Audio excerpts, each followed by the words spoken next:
Sex s kondomem je jako? To zde první, ale...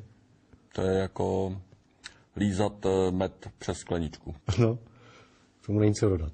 Koho nejraději hladíš? Pěknou ženu. Kozy. Koho? Jo, kozy, to je pravda. Sex se psem, kočkou nebo veverkou? Ne, nikdy v životě.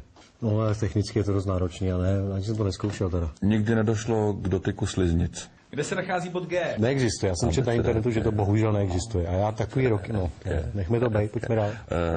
Za bodem F a před bodem H. 69 Honzo nebo misionář? Já nevím, proč se tomu říká misionář, jak ten pilnej kluk k tomu přijde. Na střídačku. Raději upřednostňuješ 69.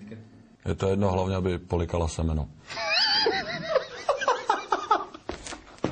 A toho máme do To se bude vysílat? To bude do televize? No, doufám. Taky doufám. První sex jsme se ptali. Někde kolem 25. No, jsem si rád počkal. A vyplatil se. Mně bylo 16. Kecáš. Vaše hlavní role v erotickém filmu se jmenuje Pohlavní loudil. Bruno Lišpič. Sexuální představa. Pokoj v hotelu, přivážou mě, pokoušejí 6 jazyků na mým ptáku, koulí hřiti a tak dál. To nevysílatelný, no. Ale to je taková je otázka. Já jsem snad lhát, nebo co?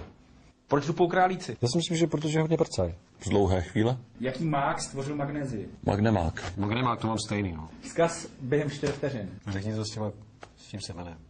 Jako tvůj vzkaz, to mám říct. Jako, že... Jak by to znělo?